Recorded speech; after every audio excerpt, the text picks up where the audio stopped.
It was recently reported that Jake Paul was set to face Canelo Alvarez in May for a massive Cinco de Mayo showdown. However, those plans have now completely fallen apart. Canelo has officially signed a multi-fight deal with promoter Turki Al-Sheikh, a move that essentially destroys Jake Paul's next big fight and leaves his future in limbo.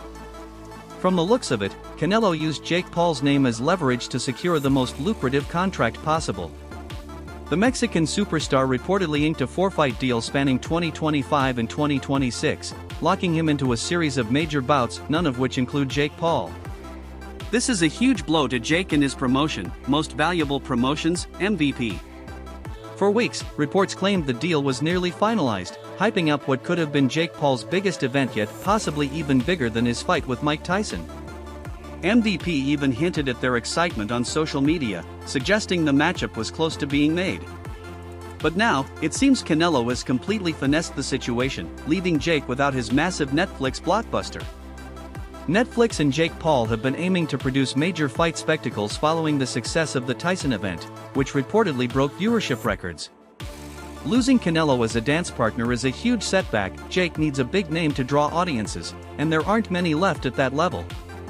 The question now is, who does Jake Paul fight next?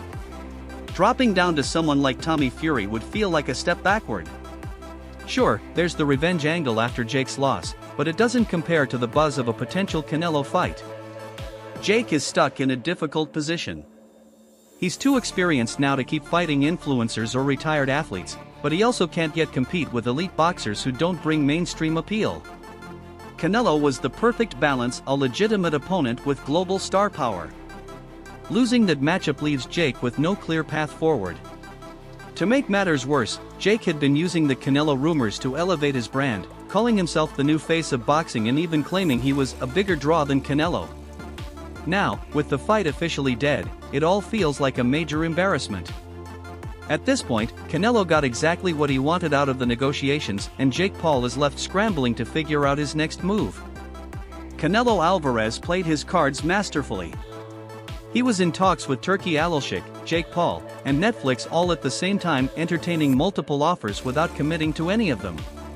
All he had to do was stay silent, and the biggest names in boxing were lining up, each trying to secure him for their own major event.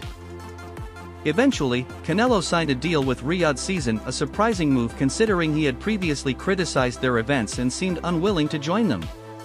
For a while, Canelo and Gervonta Tank Davis were the only two major boxing stars not tied to the Saudi-backed series. But in the end, Canelo used the situation to his advantage, making it seem like a Jake Paul fight was imminent, letting the rumors circulate, and then turning around to sign with Turki. That move left Jake Paul in a terrible position. Let's be honest, no matter what fight Jake takes next, it's not going to compare to the hype of a Canelo showdown. That was the fight he'd been chasing for years, the one he built his brand around while calling himself the face of boxing. Losing it now makes everything else look small in comparison. Part of why fans and insiders believed the Jake Paul vs Canelo talks could actually happen was because Canelo himself had recently hinted that it might be possible if the money's right. That tiny bit of openness from him gave the rumors credibility. But it turns out, Canelo was simply playing Jake Paul, leveraging the negotiations to squeeze the best possible deal from Saudi Arabia. What makes it more interesting is how unpredictable the situation has been. Not long ago, it looked like Canelo and Gervonta Davis were staying away from the Saudi movement altogether. Then came the connections between Canelo and Terence Crawford, with speculation that Jake Paul could fight him on the same Cinco de Mayo card. For a moment, fans thought Jake would get his big break after all. But with reports of Crawford's suspension and Canelo's new deal, everything has flipped again. Now, Canelo is locked into the Riyadh Season lineup, Crawford seems to be next in line for him, and Jake Paul is left out in the cold. What was once shaping up to be the biggest crossover fight of the year has turned into another example of Canelo's business genius and Jake Paul's unfortunate reality check. Now that we finally have a definite answer, it's clear that the Canelo Alvarez vs Jake Paul fight is officially off the table, and for many fans, that's disappointing.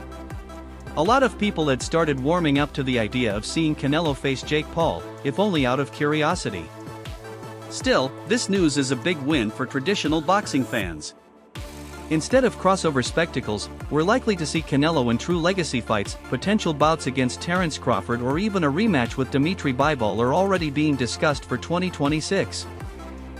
For Jake Paul, though, this is a major setback. It's going to be tough to bounce back from losing the Canelo fight, and fans are already speculating about what comes next.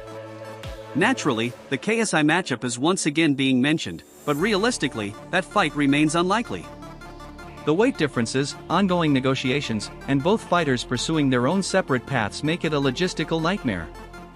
KSI is still expected to face Dillon Danis next, and Jake will likely need to look elsewhere for his next opponent.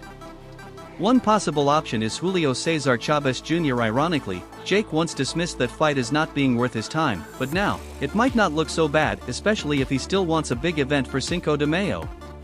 With the Canelo fight gone, Jake doesn't have that mega fight energy anymore, so a matchup with Chavez Jr. could serve as a decent replacement to keep momentum going. Meanwhile, Canelo comes out of this situation perfectly. He gets a massive 4-fight deal with Saudi Arabia's Riyadh season, huge paydays, and the chance to further cement his legacy against elite fighters like Crawford. He essentially secured all the money he would have made fighting Jake Paul, but with much more prestige attached to it. Interestingly, Turki Al-Sheikha's decision to block the Jake Paul fight entirely shows just how much Saudi wanted Canelo locked in.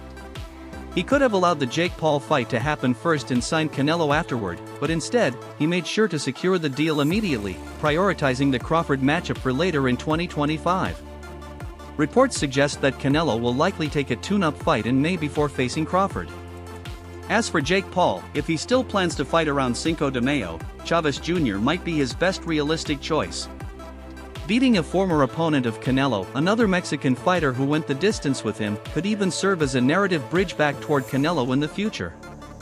Other names being discussed include Darren Till, a former UFC star who's now focused on boxing and previously trained with Jake Paul. Till recently dominated Anthony Taylor in Misfits boxing, and while some fans might roll their eyes at Jake fighting another MMA fighter, Till's striking pedigree makes that a much more competitive matchup than people might think. In any case, Jake Paul's situation is now uncertain, and the road ahead looks tougher than ever. Canelo played the game to perfection, and Jake has to figure out how to rebuild from here. Let us know what you think in the comments below. Did Canelo duck Jake Paul, or did he simply make the smarter business move? And if you enjoyed this breakdown, don't forget to like, subscribe, and check out our next Punch Talk video on screen.